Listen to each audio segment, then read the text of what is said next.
হযরত ওমর তিনি মিশরের গভর্নরকে খবর দিলেন। মিশরের গভর্নর এলো, হযরত ওমর বললেন, ও মিশরের গভর্নর, বসো, তোমার সঙ্গে কথা আছে। ছেলেকে ডেকে বললেন, আব্দুল্লাহ তাড়াতাড়ি ঘরের মধ্য থেকে কিছু খাবার নিয়ে আসো। হযরত আব্দুল্লাহ শুকনা রুটি আর জাইতুনের তেল আনলেন। হযরত ওমর বিসমিল্লাহ বলে খাওয়া শুরু করে দিলেন। তেলে ভিজাইয়া শুকনা রুটি খাচ্ছেন আর জিজ্ঞেস করছেন, গভর্নর তোমার মিশরের গোশতের দাম কত, আটার দাম কত, রুটির দাম কত, জিজ্ঞেস করতেছেন। বেশ আধা ঘন্টা মতো চলে গেছে। মিশরের গভর্নর বলছেন, আমিরুল মুমিনিন, আপনি কিন্তু অর্ধেক খাওয়া শেষ করছেন, আমি এখনো বিসমিল্লাহ বলিনি। কেন? কই যে শুধুই আচারের তেল আসছে, কোনো গোশত নাই, খাবার নাই, কি দিয়ে খাবো? হযরত ওমর বলেন, তোমার মুখ থেকে এই কথাটা বের করার জন্য এই অসময় আমি এই রুটিটা খাইছি। আমি শুনতে পেরেছি, রিলায়েবল সোর্সে জানতে পেরেছি, তুমি নাকি প্রতিদিন গোশত দিয়ে ভালো করে পেট পুরে আহার করো রুটি। কয় যে হ্যাঁ হুজুর, আমি 3 বেলা গোশত রুটি খাই। হযরত ওমর বলছেন, তোমার মিশরের সমস্ত জনগণ এরকম খেতে পারে? কয় না, তা তো পারে না। হযরত ওমর বলেন, মিশরের গভর্নর, তোমার জনগণ সবাই যখন খেতে পারে না, একা মজা লুটতেছো, কিয়ামতের দিন তোমার এই জিহ্বা জাহান্নামের কেচি দিয়ে কাটা হবে। ও গভর্নর শোনো, আমার মদিনায় দুর্ভিক্ষ দেখা দিয়েছে, আমার জনগণ সবাই খেতে পারে না গোশত রুটি, কেউ পারে কেউ পারে না। সেই জন্য আমি এই জৈতুনের তেল দিয়া আচার দিয়ে আমি রুটি খাই। আমি শপথ করেছি, যেদিন আমার মদিনার সবাই গোশত রুটি খাইতে পারবে সেদিনও আমি গোশত খাবো। সুবহানাল্লাহ। ইসলামের রাষ্ট্রপ্রধান, রাষ্ট্র প্রশাসক, শাসনকর্তা এইভাবে করে দেখাইছেন তাদের দায়িত্ব পালনের চরম পরাকাষ্ঠা। এই জন্য শ্রেণী সংগ্রাম সেখানে হয়নি। ভাইরা আমার, এইভাবে করে হযরত ওমর গভীর রাত্রে ঘুরতেছেন, ঘুরে ঘুরে দেখেন এক বাড়ির ভিতরে আলো জ্বলতেছে, কান্নার আওয়াজ আসে। হুজুর ভিতরে ঢুকলেন। হযরত ওমর যে বলেন, ওগো মহিলা, তুমি তো বড় বেশি জালেম, এত রাত হয়েছে এখনো কেন তুমি রান্না করনি? ছেলেপেলেরা কান্দে কেন? মেয়ে লোককে বলতেছেন, আমির হে পথিক, তোমারে আমি চিনি না, তুমি আমারে জালেম বলতে পারো না। 3 দিন পর্যন্ত আমি কিছু খাই নাই, আমার এই বাচ্চারা কিছু খায়নি, আজ তারা শুনতে চায় না, ঘুম আসে না, সেই জন্য হাড়ির ভিতরে পানি দিয়ে আর পাথর দিয়ে নাড়াচাড়া আমি করতেছি আর বলতেছি গোশত রান্না হতেছে, একটু পরে খাবি। ফাঁকি ঝুঁকি ওর মধ্যে গোশত নাই। হযরত ওমর বলেন, আমার যেন পা থরথর করে কেঁপে উঠল। এরা মদিনার লোক ছিল না, এরা ছিল বাইরের থেকে এসেছিল, তাবু গেড়ে এখানে রয়েছে। তারা মদিনায় বেড়াতে এসেছে, এসেই দুরবস্থায় পড়েছে। হযরত ওমর চলে গেলেন বাইতুল মালের কাছে, গিয়ে সেখানে তিনি আসলামকে ডেকে বললেন, আসলাম রে, শিগগির করে একটা বস্তা আনো, আটা ঢুকাও, তরি তরকারি ঢুকাও, বস্তার মুখ বন্ধ করো। বস্তার মুখ বন্ধ করা হলো। এবার ওই বস্তা ধরে হযরত ওমর বলেন, আসলাম বস্তাটা আমার মাথার উপরে উঠায় দেই। আসলাম বলেন, হুজুর বস্তা বহনকারী খাদেম তো আমি আছি, আপনি কেন মাথায় নেবেন? হযরত ওমর বলেন, না, এ বোঝা তোমার মাথায় দিব না, আমার বোঝা আমার মাথায় উঠায় দাও। যেহেতু আমি যে দৃশ্য দেখে এসেছি, আমার দেশের মধ্যে মানুষ না খায় রয়েছে, কিয়ামতের দিন আল্লাহর দরবারে আমার আসামি হওয়া লাগবে। আমার বোঝা আমার মাথায় উঠায় দাও। আর তার বোঝা মাথায় দিয়া আমিরুল মুমিনিন ছুটতেছেন, দৌড়াতেছেন। বুড়ির তাবু পর্যন্ত গিয়া তার বস্তা নামাইলেন, বের করে বলেন, মা রুটি বানাও তাড়াতাড়ি করে। হযরত ওমর নিজে তরকারি করতে লাগলেন। রান্না হয়ে গেল। ছোট্ট ছোট্ট বাচ্চাগুলি আমিরুল মুমিনিন নিজের কোলের উপরে বসাইয়া রুটি ছিঁড়া তরকারি মাখাইয়া খাওয়াইতেছেন আর বলছেন, মা তুমিও খাও। মহিলা দেখতে পাচ্ছি, হযরত ওমরের চোখ থেকে পানি পড়তেছি। মেয়ে লোকটি হযরত ওমরের দিকে তাকায় বলেন, ও আগন্তুক ব্যক্তি, আমি তো তোমাকে চিনি না, তোমার কোনো পরিচয় জানি না, তবে আমার মন বলে হযরত ওমরের মতো মানুষ খলিফা না হইয়া তোমার মতো মানুষ যদি খলিফা হতো, আমাদের ভাগ্য সুপ্রসন্ন হয়ে যেত। হযরত ওমর গভীর রাত্রে নিজের পরিচয় দিলেন না, বললেন, ও মা, তুমি খলিফার দরবারে কাল যাইও, সেখানে তুমি আমারে পাবে, তোমারে বেশি কিছু দেওয়ার ব্যবস্থা হয়ে যাবে। মহিলাটি পরের দিন চলে গেল। যায় দেখেন, খলিফার দরবারে যায় দেখেন যিনি বসে আছেন তিনি তো হযরত ওমর। রাত্রিবেলায় উনি তো গিয়েছিলেন। বুড়ি এসে বলেন, আমিরুল মুমিনিন, আমি বুঝিনি, আপনার পরিচয় পাই নাই। রাত্রির বেলায় বস্তা মাথায় নিয়ে তরকারি কুটি যে কষ্ট আপনি করেছেন, আমারে আল্লাহর রাস্তে মাফ করে দেন। হযরত ওমর বিনীত ভাবে বলে, ওগো মা, তুমি আমার কাছে উল্টা মাফ চাইও না, আমি খাত্তাবের পুত্র ওমর তোমার কাছে মাফ চাই, আল্লাহর রাস্তে আমারে মাফ করে দিও। বিগত 3 দিন তোমার তাবুতে গিয়া খোঁজ দিয়ে তোমার খানা যে আমি দিয়ে আসতে পারি নাই, এই জন্য তুমি কিয়ামতের দিন আল্লাহর দরবারে আমারে আসামি বানাইও না। ও যুবক মুসলমান, কোন কালমাস, কোন লেনিন সারাতে জীবনে এমন একটা আদর্শ সেট করতে পেরেছে? তোমার শরীরের মাথা থেকে পা পর্যন্ত কি মুসলমানের রক্ত না? তুমি তো মুসলিম সন্তান। কিসের কালমাস, কিসের লেনিন? ওদের বুকে লাথি মেরে ফিরে আয় মুসলমান মদিনায়, আল্লাহ রাসূলের কাছে ফিরে আয়।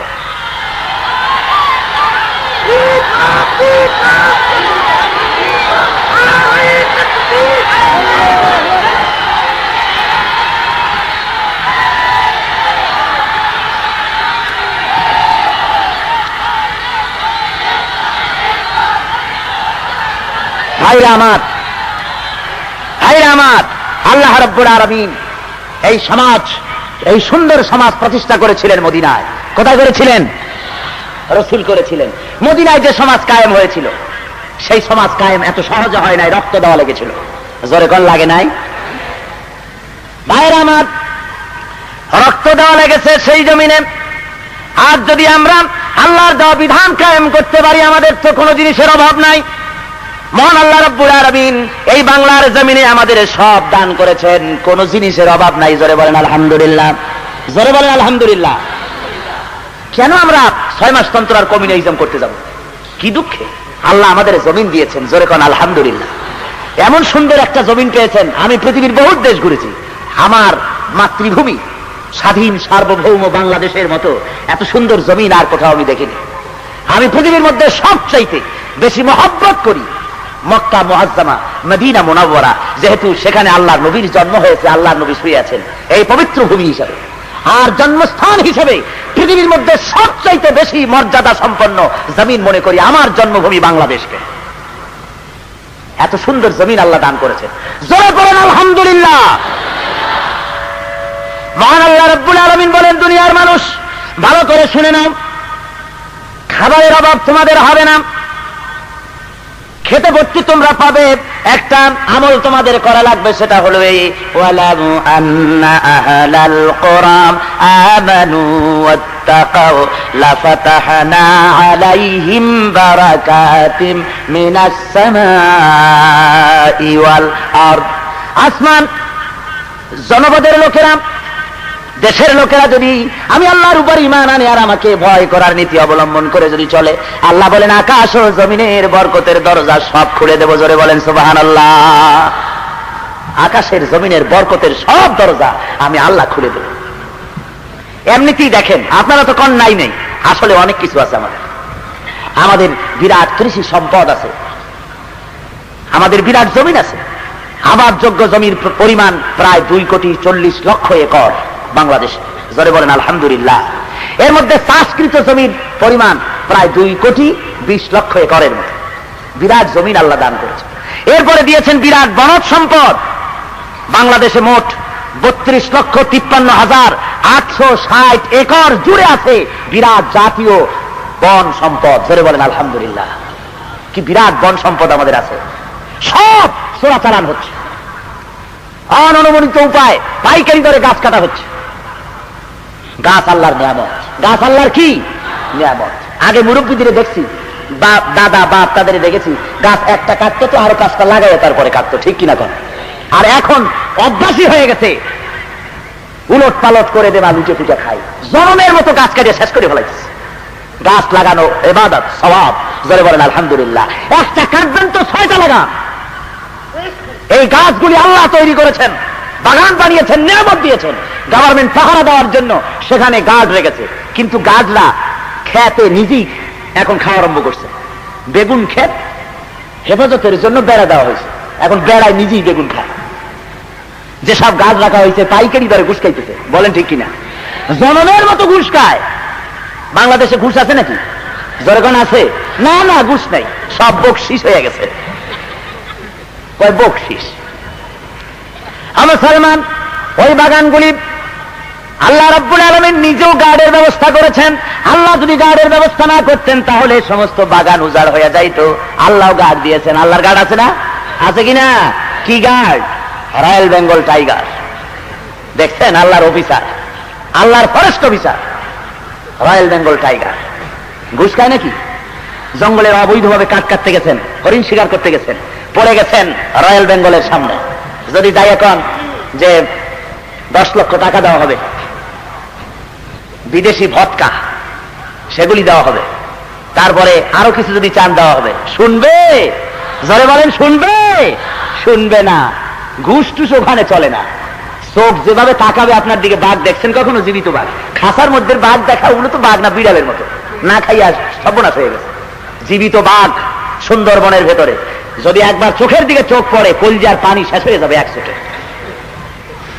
বাঘে তো জীবিত মানুষ খায় না, মরা মানুষ খায়, মানে ওরে দেখলেই রুহ উড়ে যায়, এমনই ছবি আল্লাহ বানাইছে।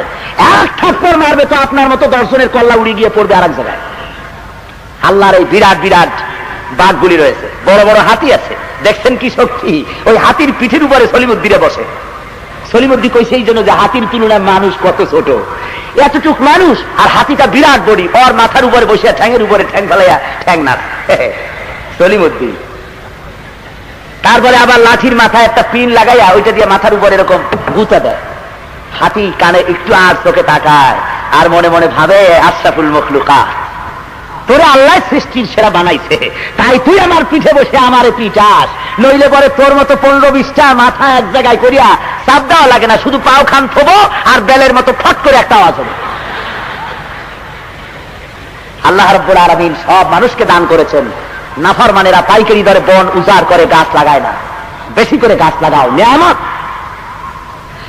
ভাইরা আমার, শুধু তাই নয়, এরপরে আছে নদী সম্পদ। বাংলাদেশে ছোট বড় প্রায়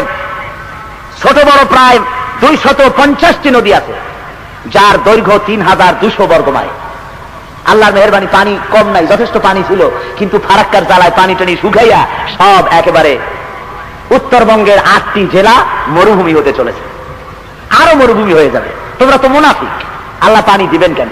পানি দিছিলেন মুনাফিকির কারণে, রক্ষা করতে পারোনি। ভারতের কি ক্ষমতা তোমার দিকে চোখ রাঙিয়ে তাকায়? তুমি তো মুসলমান, ও তো সেই ভারত যেখানে আমার পূর্বপুরুষ সুলতান মাহমুদ 18 বার আক্রমণ করে ভারতকে কাঁপিয়ে দিয়েছে। সেই মুসলমান না তোমরা? সেই মুসলমান যে তোমরা, সে কথা বলার সাহসও তোমাদের নাই, হারিয়ে ফেলেছ হিম্মত। যদি ঈমান থাকতো, মুনাফিক না হতে, ওরা পানি বন্ধ করতে পারে? আমি তাই বলেছিলাম ঢাকাতে কারবালার ময়দানে ফোরাতের কূলে ইয়াজিদ বাহিনী ইমাম হোসাইনকে একা পেয়েছিল, তাই সম্ভব ছিল পানি বন্ধ করে দেওয়া। কিন্তু আজকে ইমাম হোসাইনের গোষ্ঠী একটা, আজকে ইমাম হোসাইন একজন নয়, বরং আজকের কক্সবাজারের টেকনাফ থেকে শুরু করে ওদিকের দিনাজপুরের তেতুলিয়া পর্যন্ত 9.5 কোটি ইমাম হোসাইন যে দেশে বাস করে, কাফেররা পানি বন্ধ করতে পারে না যদি তোমরা মুমিন হতে। আজকে মুসলমানদের ঈমান বরবাদ হতে চলেছে, মুনাফিকি এসেছে, সেই জন্যই দুরবস্থা হয়েছে। আল্লাহ রাব্বুল আলামিন পানি দান করেছিলেন, বিরাট পানি সম্পদ আমাদের রয়েছে। এরপরে রয়েছে মৎস্য সম্পদ, লক্ষ লক্ষ টন মাছ আল্লাহ আমাদের দান করতেছে। তারপরে রয়েছে গ্যাস সম্পদ, যার মানব না, যারা বলেন মানা হবে, যে কোনো মূল্যে বাংলাদেশের জমিনের উপরে দিন আমরা প্রতিষ্ঠা করব। সরওয়ারে কায়নাত যা করেছেন আমাদের তা করতে হবে অবশ্যই। নারীদের উপরে যে বেইজ্জতি আজ হচ্ছে, এ বেইজ্জতি সম্পর্কে আল্লাহ রাব্বুল আলামিন বলেন, ইজ্জত তো আমি দিয়েছি। বন্ধুগণ, আপনাদের কষ্ট হচ্ছে নাকি? আমি খুব তাড়াতাড়ি শেষ করব। ভাইরা আমার, আল্লাহ রাব্বুল আলামিন কোরআন শরীফের মধ্যে বলতেছেন নারীদের ব্যাপারে, ওয়া মিন আয়াতিহি আন খালাকা লাকুম মিন আনফুসিকুম আজওয়াজান লিতাসকুনু ইলাইহা ওয়া জাআলা বাইনাকুম মাওয়াদ্দাতান ওয়া রাহমা। আল্লাহ রাব্বুল আলামিন বলেন, আমার নিদর্শনাবলীর ভিতরে এটাও একটি নিদর্শন যে আমি তোমাদেরকে স্বামী স্ত্রীর জোড়া জোড়া বানাইছি এবং একের প্রতি অপরের ভালোবাসা সৃষ্টি করেছি, মহব্বত দিয়ে দিয়েছি। নারীর প্রতি সদ্ব্যবহার করার জন্য কোরআন শরীফ বলেছে, নারীর উপরে অত্যাচার করতে পারবে না, ভালো ব্যবহার করবে। আল্লাহ বলেন, ওয়ালাহুন্না মিসলুল্লাযী আলাইহিন্না বিল মারুফ। সদ্ব্যবহার পাওয়ার ওই পরিমাণ অধিকার নারীদেরও আছে যতটুকুন সদ্ব্যবহার তুমি তোমার স্ত্রীর কাছে পাইতে আশা করো, সে তোমার সমান অধিকার। তার সাথে তুমি স্বামী হয়ে গেছে বলে লাট সাহেব হয়ে যাওনি, তার সঙ্গে মহাব্বত, ভালোবাসা এবং তার সমান অধিকার তোমাকে আদায় করতে হবে। স্ত্রীদের সঙ্গে সদ্ব্যবহারের জন্য আল্লাহ রাব্বুল আলামিন কোরআন শরীফে বলেন, হুন্না লিবাসুন লাকুম ওয়া আনতুম লিবাসুন লাহুন্না। মহান আল্লাহ রাব্বুল আলামিন বলেন, তোমাদের জন্য তোমাদের স্ত্রীরা তোমাদের পোশাক স্বরূপ, তোমরা পরস্পরের পরিচ্ছদ স্বরূপ। স্ত্রী মানে কাপড়ের বস্ত্রের সঙ্গে পোশাকের সঙ্গে শরীরের যে সম্পর্ক, অঙ্গাঙ্গি ভাবে একের সাথে অপর, অমনি ভাবে নারী এবং পুরুষ একের সাথে অপরের স্বামী স্ত্রীর মিল মহব্বত থাকবে। ভাইরা আমার, আল্লাহ রাব্বুল আলামিন আরো বলেন, ওয়া আশিরুহুন্না বিল মারুফ। স্ত্রীদের সাথে সদ্ব্যবহার করো। তালাকের ব্যাপারে যদি বনিবনা না হয়, ইসলাম তালাকের একটা সিস্টেম রেখেছে। এটা ইসলামের একটি নিয়ামত। জোরে বলেন আলহামদুলিল্লাহ। এটা নিয়ামত। অনেকে বলে, যারা বোঝে না তারা বলে যে ডাক্তার নারীর উপরে জুলুম। না, জুলুম না। স্বামী যদি নপুংসক হয়, স্বামী যদি অকর্মণ্য হয়, দাজ্জাল মার্কা হয়, জালিম হয়, তাহলে চিরকাল এই নারী তার স্বামীর অধীনে থাকবে। ইসলামের ব্যবস্থা করেনি। ইসলাম বলেছে কোর্টের মাধ্যমে নিকাহ ফাস্ট করিয়ে তুমি আলাদা স্বামী গ্রহণ করতে পারো, নারীর অধিকার আছে। যারা বলেন সুবহানাল্লাহ। আর স্ত্রী যদি জালিমা হয়, অত্যাচারিণী, বিচারিণী, স্বামীর কথা শোনে না, অন্যায় অবৈধভাবে চলে, এ ধরনের যদি হয়, তাহলে স্বামী তার চিরদিন নিয়ে মরবে। আল্লাহ কয় যে না। এমন অবস্থা যদি হয়, ফামসাকুহুন্না বিমারুফিন আও ফারিকুহুন্না।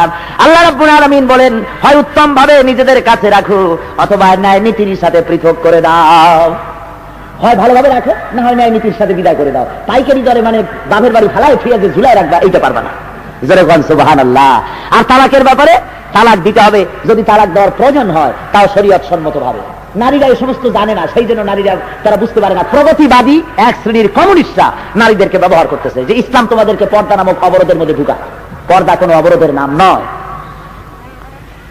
নারীকে 3 তালাক যে ব্যবস্থা করা হয়েছে, 3 তালাক একসাথে দেওয়া বিদআত। নারীকে এটা জানতে হবে মসলা। তালাক হবে 3 মাসে, 3 তহুরে এক তালাক হবে। যদি তাকে কন্ট্রোল করার জন্য প্রথমে অবাধ্য স্ত্রী 1 তালাক দাও, বিছানা আলাদা করে দাও। তারপরে দেখো 1 মাসের মধ্যে যদি ফিরে আসে, তাহলে তাকে রুজু করে দাও। যদি 1 মাসে না হলে 2য় তালাক দাও। 2 মাস বসে যদি তার মন মগজ ভালো হয়, যদি ফিরে আসে ভালো কথা। এরপরেও যদি ফিরে হলো না, 3 মাসে তারপরে 3 তালাক করে দাও। কি সুন্দর বিধান। জোরে বলেন সুবহানাল্লাহ। একসঙ্গে 3 তালাক দেওয়া ঠিক নয়, বিধান। আর লোকেরা 3 তালাক একসাথে দেওয়ার দূরের কথা। কিছু গোয়ার গোবিন্দ স্বামী আছে, তালাক দিতে যায় কয় যে তোরে দিলাম, তোর মায়েরে দিলাম, 1 তালাক, 2 তালাক, 3 তালাক, একেবারে চট্টগ্রাম থেকে মক্কা শরীফ পর্যন্ত তালাক দিলাম। জোরে কর নাউজুবিল্লাহ, জোরে কর নাউজুবিল্লাহ। হারাম শরীয়তের কোন বিধান নিয়ে ভাবে তামাশা করা।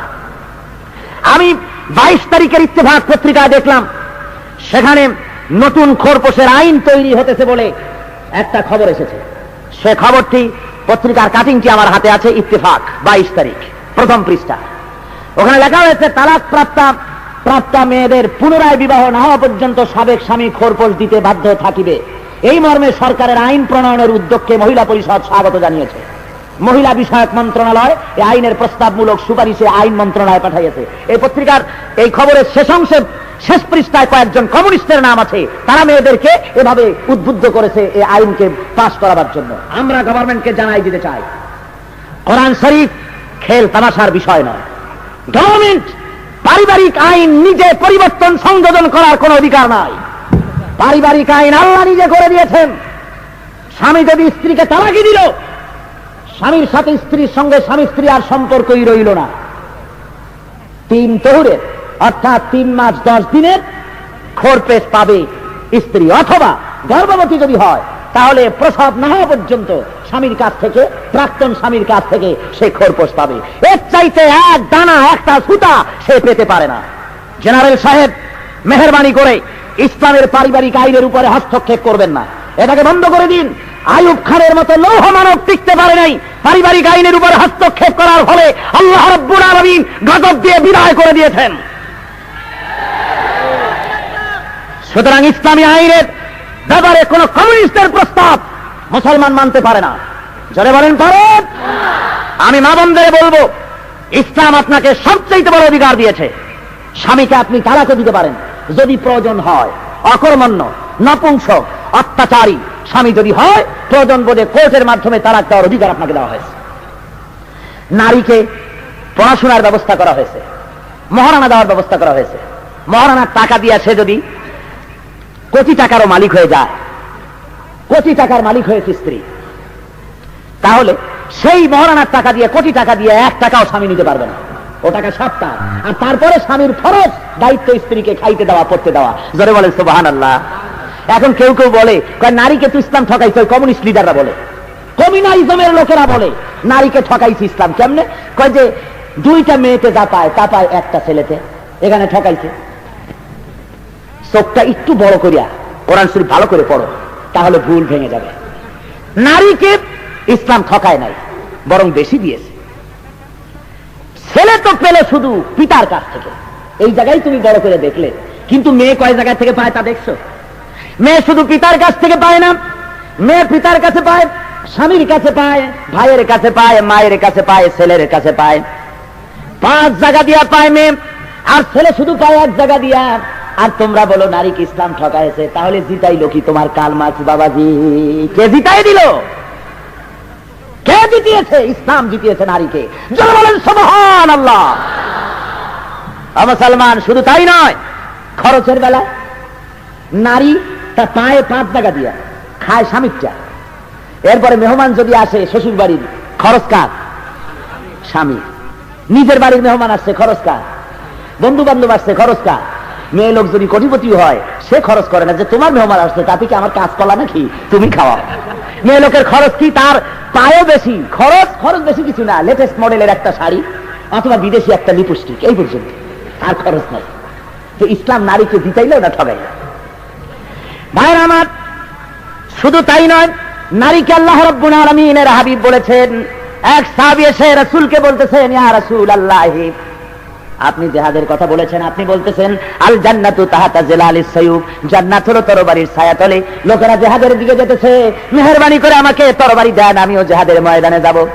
হুজুর বলেন, ও যুবক, তোমারে দেখলে মনে হয় তোমার বাড়িতে বুড়ি মা আছে বলে মনে হয়। যুবক বলে, হ্যাঁ হুজুর, আমার বাড়িতে বুড়ি মা আছে।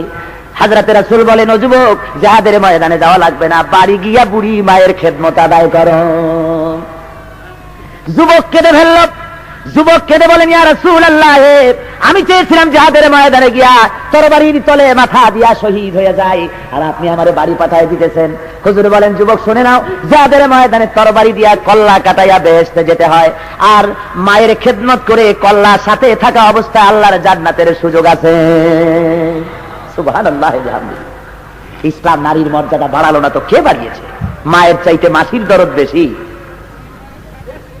নারী নির্যাতন কারা করে? কারা নারীর সম্মান লঙ্ঘন করলো? ইসলাম করেনি, করেছে তারা যারা নারী রিসিপশনিস্ট পত্রিকায় দেয়, মহিলা রিসিপশনিস্ট চাই। 18 বছর 20 বছর বয়স হতে হবে, স্বাস্থ্য ভালো হতে হবে, অবিবাহিত হতে হবে। লম্পট। পুরুষের অফিসে মহিলা রিসিপশনিস্টের কিসের প্রয়োজন? যারা বলেন কোন প্রয়োজন আছে? দেশের নেতারা, রাষ্ট্রীয় নেতারা রাস্তা দিয়ে যান, মেয়ে লোকগুলো রাস্তায় দাঁড়িয়ে ফুল ছিটাবার কিসের প্রয়োজন? জিজ্ঞেস করি। হারাম। পরনারীর সাথে হাত মিলানো হারাম, জেনার গুনাহ হবে। আপনারা নারীদের বক্তৃতা শুনতে যান, হারাম। কোরআন শরীফ বলেছে, কুল্লিল মুমিনিনা ইয়াগুদ্দু মিন আবসারিহিম। আমার বাপের কথা শোনাতে আসি নাই, আল্লাহর কথা শুনাতে এসেছি। আল্লাহ বলছেন, নবী বলে দেন, মুমিনরা যেন পরনারী থেকে চক্ষুকে নিম্নগামী করে। আর স্ত্রীদের বলা হয়েছে, কুল্লিল মুমিনাত ইয়াগুদ্দুনা মিন আবসারিহিন্না। ও মুমিন মহিলারা, তোমরাও নিজেদের চোখকে পরনারী থেকে নিম্নগামী করে রাখো। হ্যাঁ, পর পুরুষ থেকে নিম্নগামী করো। সুতরাং আজকে এটা হচ্ছে না, যার জন্য জেনা ব্যভিচার পাইকারি দরে বাড়তেছে। ইসলাম বলেছে পর্দায় থাকার জন্য, আর নারী পর্দা থেকে বেরিয়ে এসছে। কাজী নারী নির্যাতন কারা করতেছে? ইসলাম করতেছে না। আর মুসলমানদের আমাদের বলে কি, আমরা যখন এই নারী নির্যাতনের বিরুদ্ধে কথা বলি যে তাদের পর্দায় রাখা হোক, ওরা তখন বলে যে নারীদেরকে অবরোধ প্রথার মধ্যে ঢুকিয়ে দেওয়া হতেছে। আমাদের বলে এরা হলো রিয়াকশনারি, প্রগতিশীল, গোঁড়া, মৌলবাদী, ফান্ডামেন্টালিস্ট। আমার কোন কোন রাষ্ট্রীয় নেতা তারা আবার বলেন, আমি ধর্মভীরু, আমি মৌলবাদী নই। মুসলমান, আমাদের যদি তোমরা মৌলবাদী বলো, প্রতিক্রিয়াশীল বলো, ওরা মনে করে মৌলভী সাহেবরা বাংলা বোঝে না। আমরাও বাংলা পড়ছি, ইংরেজিও পড়ছি, বুঝি। দাঁত পিছে পিছে গাল যায়, রিয়াকশনারি, প্রতিক্রিয়াশীল। আমি বলি একবার না, দুইবার না, আমরা লক্ষ কোটি বার প্রতিক্রিয়াশীল। আমরা মৌলবাদী, আমরা গোড়া, একবার দুবার না, কোটি বার। কারণ মৌলবাদী, মৌল শব্দ এসেছে মূল থেকে। মৌল শব্দ কোথেকে এসেছে? মূল থেকে। আমরা গোড়ায় আছি, মূল ধরে আছি। মূল কি? মূল হলো আল্লাহ রসুল। মূল কি? আল্লাহ এবং আল্লাহ রসুল। মূল হলো কোরআন আর হাদিস। তা আমরা গোড়া ধরে আছি, মূল ধরে আছি। আমরা যদি গোড়াবাদী হই, আমরা যদি মূলবাদী হই, তোমরা তো তাহলে আগাবাদী। ডালে ডালে বেড়াও, নিত্য নতুন ফুলের মধু খাইয়ে বেড়াও, ঠিক কিনা? তোমরা আমাদের বলেছো প্রতিক্রিয়াশীল। নিশ্চয়ই লক্ষবার কোটিবার আমরা প্রতিক্রিয়াশীল। ক্রিয়া থাকলেই তো প্রতিক্রিয়া হয়, অ্যাকশন থাকলে রিয়াকশন হয়। আমাদের ভিতরে আছে ইমানের ক্রিয়া। কি আছে বেরকম? ইমানের অ্যাকশন আছে। তাই ব্লু ফিল্ম, অশ্লীল ছবি, অশ্লীল ম্যাগাজিন দেখলে প্রতিক্রিয়া হয়। জেনা, ব্যভিচার দেখলে ক্রিয়া আছে বলে প্রতিক্রিয়া হয়। সেই অর্থে আমরা প্রতিক্রিয়াশীল। আর তোমাদের ইমানের ক্রিয়াও নাই, প্রতিক্রিয়াও নাই। তোমরা তো বেহেস, অর্থাৎ প্যারালাইজড হয়ে গিয়েছে। তোমরা ইমানও নাই। ইমান না থাকলে প্রতিক্রিয়া হবে কেন? হইতে পারে? জোরে গণ, জোরে বলেন, হতে পারে? পারে। সুতরাং মেয়েদেরকে আজ ইসলাম তাকে চাকরির সুযোগ দিয়েছে। মেয়েরা চাকরি করতে পারবে, মেয়েরা নামাজ পড়তে পারবে, জামাতে নামাজ পড়তে পারবে, ঈদের নামাজ পড়তে পারবে, জুমায় মসজিদে যেতে পারবে। ইসলাম অধিকার দিয়েছে। জোরে বলেন সুবহানাল্লাহ। এক শ্রেণীর তথাকথিত মৌলবী যারা বলেন তাফসীরের মাহফিলে মেয়ে লোকদেরকেও ডাকা হইতেছে, এটা তাদের কাছে খুব নিন্দনীয় ব্যাপার। আর মেয়ে লোকেরা যখন সিনেমায় যায় তখন কিন্তু হুজুররা নীরব, নিথর।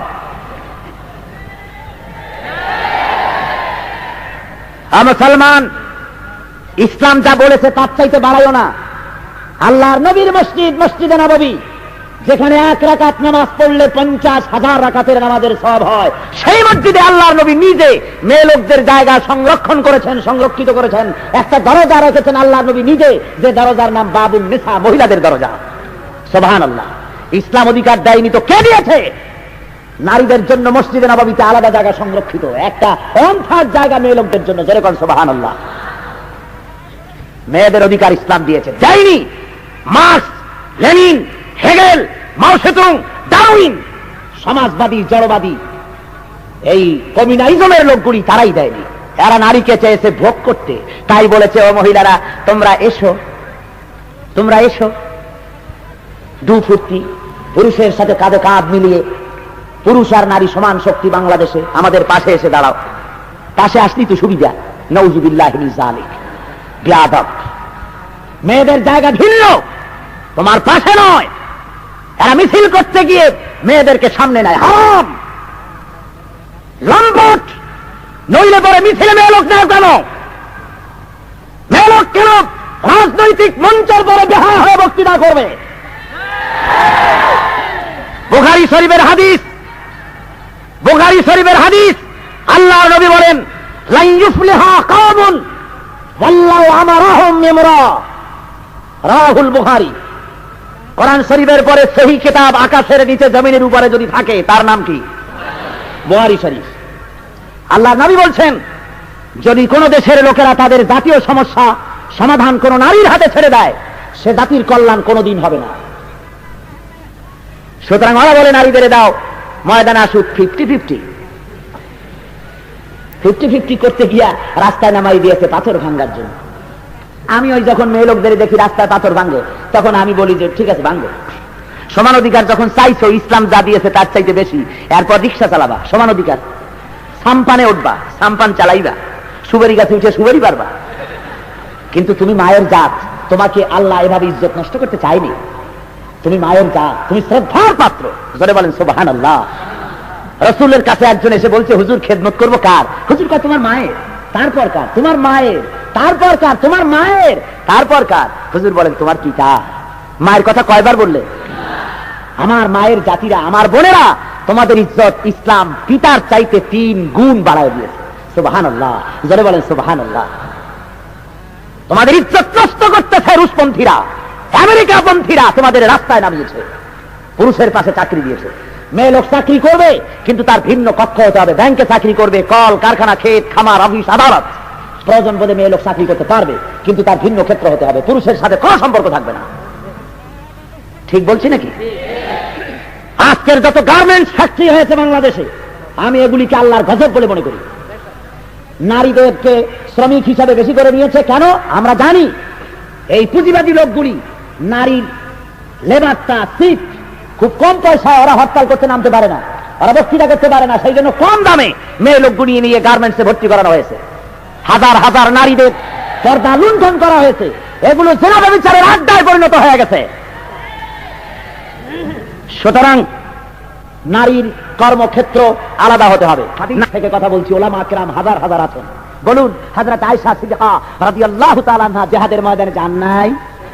6 লক্ষ হাদিসের হাফেজা, 30 পারা কোরআনের হাফেজা, বিদুষী মহিলা, গোটা বিশ্বের সমস্ত মুমিনের মা হযরত আয়েশা সিদ্দিকা রাদিয়াল্লাহু তাআলা আনহা হুজুরের সঙ্গে জিহাদের ময়দানে গিয়েছে। শুধু তাই নয়, জিহাদের ময়দানে গিয়ে মুসলিম মহিলারা আহত সৈনিকদেরকে ব্যান্ডেজ করেছে, ফার্স্ট এইডের কাজ করেছে তারা। মহিলারা প্রয়োজন বোধে সমস্ত কাজ করেছে। সুতরাং মেয়েরা চাকরি করতে পারবে, সব পারবে, কিন্তু কোন মেয়ে লোক মুসলমান দেশে পুলিশ বানাইয়া প্রেসিডেন্টের সামনে, নেতাদের সামনে টাইট ফিট জামা গায়ে দিয়ে লেফট রাইট করবার অধিকার দেওয়া হয় নাই। মহিলা পুলিশ হয়, মহিলা পুলিশ হওয়ার দরকার কি? আমি এয়ারপোর্টে একদিন জিয়াউর রহমান সাহেবের সময় এক মহিলা পুলিশের সাথে দেখা। আমি বললাম, মা তুমি পুলিশ হয়েছো কেন? কয় যে জাতীয় সম্পদ হেফাজত করার জন্য। আমি বললাম, মা আল্লাহ তোমার যে সম্পদ দিছে তাই হেফাজত করতে তো 10টা পুলিশ লাগে কমসে কম, তুমি জাতীয় সম্পদ হেফাজত করবা? মহিলা পুলিশ প্রয়োজন। কোথায় প্রয়োজন? মহিলা পুলিশ প্রয়োজন মহিলা চোর তার দেহ তল্লাশির জন্য, তার ফিজিক্যাল টর্চারের যদি প্রয়োজন হয় তাহলে সেখানে মহিলা পুলিশ লাগবে। বিদেশ থেকে আগত মহিলা যাত্রী দেহ তল্লাশির জন্য মহিলা পুলিশের প্রয়োজন, লেফট রাইট করার জন্য নয়, চোর ধরার জন্য।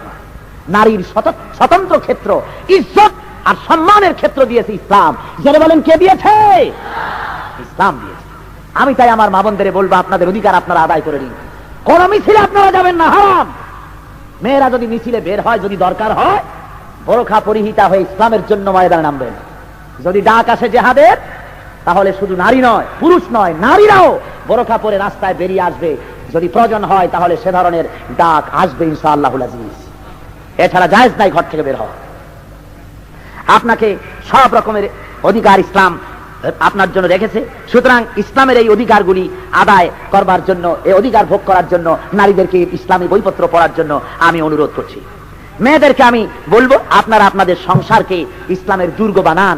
ছেলেপেলেরা যেন ইসলাম আপনার ঘরের ভিতর থেকে ইসলাম যেন শিখতে পারে। জোরে বলেন আলহামদুলিল্লাহ। ছেলে মেয়েদের ভালো ভালো নাম রাখুন। আজকে নামেরও সর্বনাশ হয়ে গেছে। ছেলের নাম ছয় জিরো, ছেলের নাম নাট, তারপরে স্ক্রু ড্রাইভার, মানে ইংরেজি নাম যা পছন্দ আছে, মুখে যা আসে একটা ছুঁয়ে থাকে। তারপরে মেয়ের নাম থয়ে আপেল, আঙ্গুর, বেদানা, নাচে না, পড়ে না, ওঠে না, যা খুশি। ইসলামী নাম রাখুন, ভালো হবে, ভালো হবে। ভাইরা আমার, আল্লাহর দেওয়া বিধান কি জমিনে কায়েম করার জন্য মুসলমানদেরকে আজকে সংগ্রামে আসতে হবে। আল্লাহর নবী জিহাদের ময়দানে এসেছিলেন, রক্ত দিয়েছিলেন। নবী আমার মুতার প্রান্তরে রোমকদের বিরুদ্ধে লড়াই করেছিলেন, বড় শক্তির সঙ্গে যুদ্ধ করেছেন। যদি প্রয়োজন হয় বাংলাদেশের মুসলমানদেরকেও জিহাদের ময়দানে আসতে হবে। রাজি আছেন? আল্লাহর নবী ঘোষণা করলেন রোমক সম্রাটের বিরুদ্ধে মৌতের প্রান্তরে যুদ্ধ হবে। ওরা 3000 আসতেছে, ওরা 1 লক্ষ আসতেছে। হুজুর 3000 মুসলমান তৈরি করলেন, আর ওই 3000 মুসলমানদের মধ্যে প্রধান সেনাপতি হিসাবে আল্লাহর নবী নাম ঘোষণা করলেন। আমার পালক পুত্র হযরত যায়েদের নাম আমি ঘোষণা করলাম। 2 নম্বরে জাফর বিন আবি তালেব, 3 নম্বরে আব্দুল্লাহ বিন রাওয়াহা, 3 জন সেনাপতির নাম ঘোষণা করলাম। তোমরা বাড়ি গিয়া তোমাদের বিবি বাল বাচ্চার মায়ের কাছে বিদার সালাম করে আসো। ভাইরা আমার, একই জিহাদের ময়দানে একজন লাগবে মাত্র, একজন সেনাপতি লাগে, কিন্তু সেনাপতির নাম 3 জন বলা হলো। কয়জন? ওই 3 জন বুঝতে পেরেছেন যে আমরা যে জিহাদের ময়দানে যেতেছি জীবনে আর ফিরে আসতে পারবো না, জনমের মতো বিদায় হয়ে যাব। রাসূল তো 3 জনের নাম নিয়েছেন। হযরত যায়েদ বলেন, ইয়া রাসূলুল্লাহ, আপনি সালাম দিতে বলেছেন মা বাপকে, আমার আব্বা জানতো আপনি আমাকে অর্ডার করেছেন, আমি মেনে নিয়েছি। আর আবার মা হযরত আয়েশা ঘরের মধ্যে, আমি তাকে সালাম করতেছি, আমার কথা তো তিনি শুনেছেন, আমার তো আর কোনো জায়গায় যাওয়ার দরকার নাই। হযরতে জাফর চলে গেলেন নিজের বাড়ি গিয়ে বেগমকে ডেকে বলেন, ও বিবি সাহেবা, আল্লাহর নবী আমার নাম জিহাদের ময়দানে ঘোষণা করেছেন, আমি জিহাদে যেতেছি, আমাকে মাফ করে দিও। একসঙ্গে ঘর গৃহ বাস করেছি, তোমার কোন হক যদি নষ্ট করে থাকি আল্লাহর হস্তে আমারে মাফ করে দিও। বেগম কাঁদতেছেন আর বলছেন, ওগো প্রাণের স্বামী, জিহাদের ময়দানে চলে যান, আমি তো বাধা দিতে পারি না, আল্লাহর নবী অর্ডার দিয়েছেন, তবে আমি আল্লাহর কাছে ফরিয়াদ করব, রব্বুল আলামিন আমার স্বামীকে জিহাদের ময়দান থেকে গাজী বানাই আমার কাছে ফিরাইয়া দিও। হযরত জাফর রাদিয়াল্লাহু তাআলা আনহু তিনি তরবারি বের করে স্ত্রীর পিঠের উপরে মৃদু আঘাত করলেন, বললেন, বেগম উল্টা দোয়া করো না, তোমার এই দোয়া আল্লাহর দরবারে কবুল হবে না। যেহেতু আল্লাহর নবী আমার নাম 2 নম্বরে ঘোষণা করেছেন, নিঃসন্দেহে আমি শাহাদাত বরণ করব, কোনো সন্দেহ নাই বিবি, তোমার সঙ্গে জনমের মতো দেখা হয়ে গেল, আর দেখা হবে না। বেগম কান্দি, কচি কচি মাসুম বেগুনা বাচ্চারা আব্বা আব্বা বলে চিল্লাচ্ছেন, কাঁদতেছে। হযরতে জাফর পিছনের দিকে ফিরে তাকালেন না, বিবিকে সালাম দি মদিনার দিকে হুজুরের দিকে রওনা করেছেন। ওদিকে আব্দুল্লাহ বিন রাওয়াহা নিজের স্ত্রীর কাছে বিদায় দিতে যাচ্ছেন। এইটা ছিল তার বাসর সজ্জার রাত, ফুল সজ্জার রাত। স্ত্রীর কাছে চলে গেছেন, রুমের মধ্যে স্ত্রী কোরআন শরীফ তেলাওয়াত করতেছিলেন। হযরতে আব্দুল্লাহ বিন রাওয়াহা রুমের বাইরে থেকে ডেকে বলেন, বেগম সাহেবা, আমি তোমার স্বামী আব্দুল্লাহ বিন রাওয়াহা, আল্লাহর নবী আমাকে জিহাদের জন্য যেতে বলেছেন, আমি জিহাদের ময়দানে চললাম, আমি তোমার কাছে বিদায় সালাম দিতেছি, আমি তোমার কোনো হক আদায় করতে পারি নাই, আল্লাহর রাস্তায় তুমি আমারে মাফ করে দিও। বেগম ডাক দিয়া বলে, ওগো প্রাণীর স্বামী, প্রাণ ভরে একটা নজর আপনাকে দেখতে পারলাম না, আপনিও আমাকে একবারও দেখতে পারেন নাই, মেহেরবানি করে রুমের ভিতরে আসেন, জনমের মতো আপনার চেহারাটা একবার দেখে নেই। নবী আমার আপনার নাম জিহাদের ময়দানে ঘোষণা করেছেন, আমি তো ফিরায় রাখতে পারবো না। হযরতে জাফর বলেন, আল্লাহর নবী সালাম দিতে বলেছেন তাই আসলাম, নইলে আসতাম না, আমি রুমের ভিতরে ঢুকলে পরে তোমার প্রতি আমার মায়া মহব্বত বেড়ে যেতে পারে। বেগম বলেন, ওগো স্বামী, আল্লাহর কসম, রুমের মধ্যে আসলে পরে আমি প্রেম নিবেদন করব না, শুধু চেহারাটা একবার দেখে রাখতে চাই। যদি আপনার চেহারাটা একবার দেখে রাখতে পারি, কিয়ামতের ময়দানে এই উদ্দেশ্য দেখব, যাতে করে কিয়ামতের দিন হাসরের ময়দানে আল্লাহর দরবারে আপনাকে যেন আমি স্বামী হিসাবে চিনে নিতে পারি।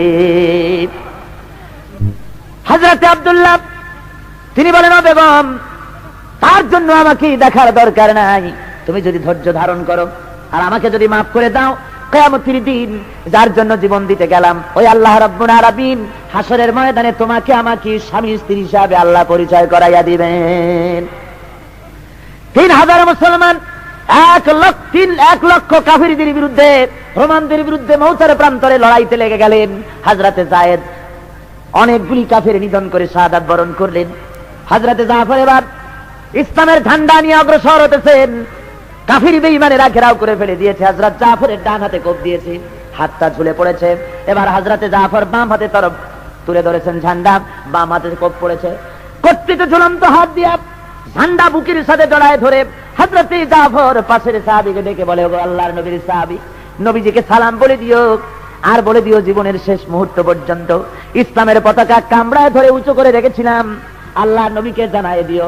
আমার মনে হয়, ও নবীর সাহাবী শুনে নাও, আমার মনে হয় আমি শহীদ হয়ে যাব, যেহেতু আমি এখন আমার নাকির ভিতরে আল্লাহর জান্নাতের সুঘ্রাণ পেতেছি। ভাইরা আমার, হযরতে জাফর শহীদ হয়ে গেলেন। হযরতে আব্দুল্লাহ বিন রাওয়াহা, হযরতে আবু উবাইদা দুইজন মিলে চললেন ঝান্ডা ধরার জন্য। যেতে যেতে তারা গিয়ে দেখেন দূরে পতাকা উঠতেছে। মনে মনে ভাবলেন, আমরা যাওয়ার আগে পতাকা কে উড়ালো? কাছে গিয়ে দেখেন হযরতে জাফরের হাত পাও কাটা অবস্থায় ছিন্ন ভিন্ন হয়ে পড়ে আছে, দেহ একদিকে পা একদিকে, আর শূন্য মাথাটা খালি মাথা এক কোণায় পড়ে থেকে ইসলামের পতাকা কামড়ায় ধরে উঁচু করে রেখে দিয়েছেন। হযরতে আবু উবাইদা বলেন, হযরত জাফরের হাত পাও মাথা মস্তক সব এক জায়গায় করে দাফন করে দিলাম। রাতের বেলায় ঘুমায়া স্বপ্নে দেখি হযরতে জাফর আল্লাহর জান্নাতের ভিতরে উড়ে বেড়াতেছে। আমি জাফরকে জিজ্ঞেস করলাম, জাফর, আল্লাহ তোমার সঙ্গে কি ব্যবহার করেছেন? জাফর আমাকে বলেছেন, ওগো আবু উবাইদা, রব্বুল আলামিন জান্নাতের নাজ নিয়ামত আমারে দিয়া জিজ্ঞেস করেছেন, জাফর আর কি চাও? আমি বলেছি, আল্লাহ কিচ্ছু চাই না, জমিনে আর একবার পাঠাও। এইবার যদি জমিনে যেতে পারি, কাফেরদের বিরুদ্ধে লড়াই করি তোমার দিন কায়েম করবার জন্য, আমার জীবনটা তোমার জন্য আর একবার দিয়ে আসবো।